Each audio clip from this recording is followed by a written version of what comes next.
Oh ibu nyuwun arta ing jawi wonten kere lumpuh lan wuta sambat ngelak lan luwe iki ngger wenehana saka iwak lan banyu kerene kandhanono saben dina dikon rene. Selamat pagi anak-anak.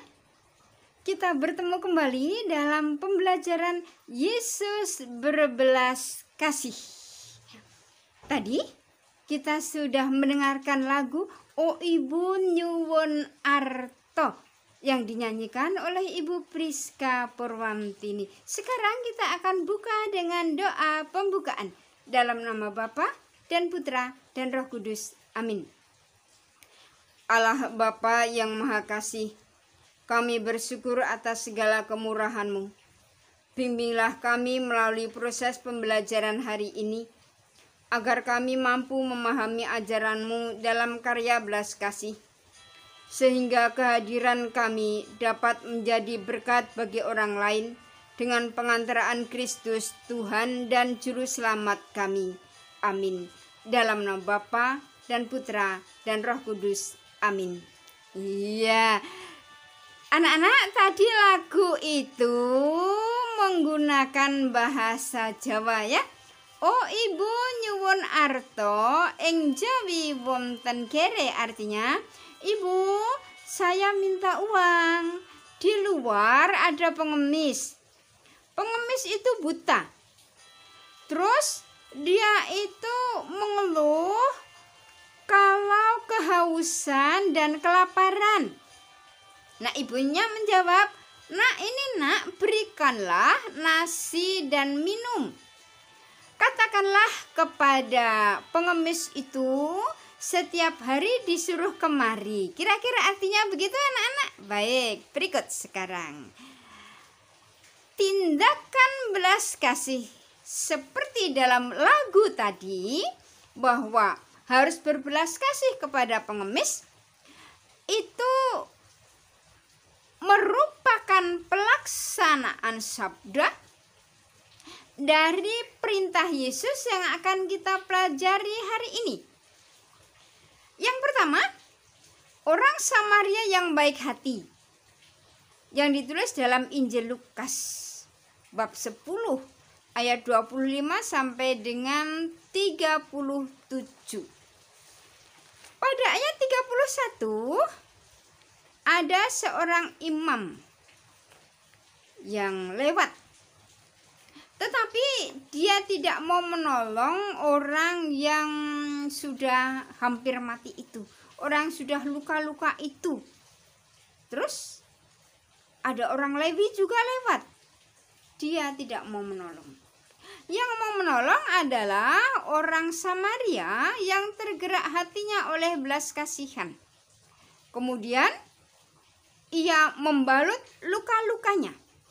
Sesudah ia menyiraminya dengan minyak dan anggur. Kemudian ia menaikkan orang itu ke atas keledai tunggangannya sendiri, lalu membawanya ke tempat penginapan dan merawatnya. Itu tindakan belas kasih. Pada zaman itu, orang Yahudi itu tidak bertegur sapa dengan orang Samaria. Semacam agak-agak bermusuhan begitu ya. Tetapi orang Samaria ini yang dianggap orang asing bagi orang Yahudi, dia menolong orang Yahudi. Dia menolong musuhnya. Dan dengan tulus ikhlas menaikkan orang yang luka itu ke atas keledainya, dibawa ke tempat penginapan, dan di sana itu dirawat dengan baik. Nah, berikutnya sekarang ini Yesus membangkitkan anak muda di Nain.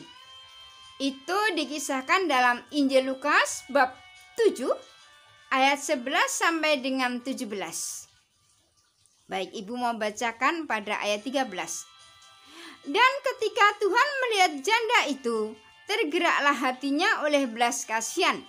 Lalu ia berkata kepadanya, "Jangan menangis." Sambil menghampiri usungan itu, ia menyentuhnya. Dan sedang para pengusung berhenti, ia berkata, "Hai anak muda, aku berkata kepadamu, bangkitlah."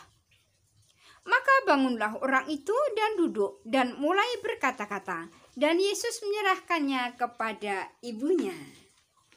Ini suatu perbuatan yang mentakjubkan, sebab pada zaman itu yang disebut dengan janda dan hanya mempunyai satu-satunya anak, anak itu adalah tumpuan masa depan. Ternyata anaknya mati. Habis sudah harapannya. Enggak ada lagi yang diharapkan. Dan ternyata Yesus berbelas kasih kepada orang yang mempunyai penderitaan berat seperti itu. Anak itu bangun dan hidup lagi. Berikutnya, ayat 16. Semua orang itu ketakutan dan mereka memuliakan Allah sambil berkata, "Seorang nabi besar telah muncul di tengah-tengah kita, dan Allah telah melawat umatnya." Maka tersiarlah kabar tentang Yesus di seluruh Yudea dan di seluruh daerah sekitarnya. Nah, itu anak-anak. Tindakan belas kasih yang dilakukan Yesus itu bukan mempunyai maksud supaya Yesus mempunyai pengikut yang banyak, bukan. Yesus melakukan tindakan belas kasih juga bukan untuk mencari popularitas, bukan. Tetapi untuk apa? Demi pembebasan orang yang dikasihinya, demi kebahagiaan orang yang dikasihinya. Itu Yesus berbuat belas kasih karena melalui sikap dan tindakan belas kasihnya itu, Yesus mau menyatakan cinta Allah kepada semua manusia tanpa kecuali. Kasih Yesus sungguh menguatkan dan meneguhkan orang lain, sehingga pada akhirnya orang yang menderita merasa diselamatkan dan memuliakan Allah. Begitu. Nah, baik. Berikut sekarang tugasmu. Ini untuk nilai proyek. Tugasmu ini kamu beri judul, tindakan belas kasih yang saya lakukan. Kamu melakukan tindakan belas kasih, itu wujudnya apa saja? Misalnya nomor 1, wujud perilakumu itu memijiti ayah yang kelelahan. Kapan? Karena kamu yang melakukan, ya kamu yang tahu. Di mana? Oh, di rumah. Atau di ladang. Kepada siapa? Kepada ayah. Misalnya lagi kamu mempunyai tindakan belas kasih itu membuat minuman, membuat teh hangat untuk ibu yang sakit. Atau kamu menyuapi ibu yang sakit. Tulis di situ, wujud tindakan belas kasihmu itu apa saja, kapan, di mana, dan kepada siapa. Begitu ya anak-anak, itu tugasmu. Ya, baik. Nanti kita akan mendengarkan lagu APP tahun 2015 itu, yang akan dinyanyikan oleh Ibu Priska Purwantini sebagai lagu penutup. Sekarang kita akan tutup dengan doa penutup. Dalam nama Bapa dan Putra dan Roh Kudus. Amin. Ya Allah Bapa yang Maha Kasih, kami bersyukur kepadamu karena melalui kegiatan pembelajaran hari ini, Engkau telah mengajarkan kami untuk berbelas kasih kepada orang-orang yang menderita. Kami yakin karena pertolongan rahmat-Mu, kami dapat melakukan itu semua dalam kehidupan kami sehari-hari. Terpujilah Engkau Allah sepanjang segala masa. Amin. Dalam nama Bapa dan Putra dan Roh Kudus. Amin. Indahnya hidup dalam persaudaraan, saling cinta serta mengasihi, dan peduli pada sesama sebagai tanda syukur kita. Rela dati dan tulus berkorban, menolong orang yang berkesusahan. Ungkapkanlah rasa syukurmu dengan sikap berbela rasa. Peduli pada sesama, itulah wujud syukur.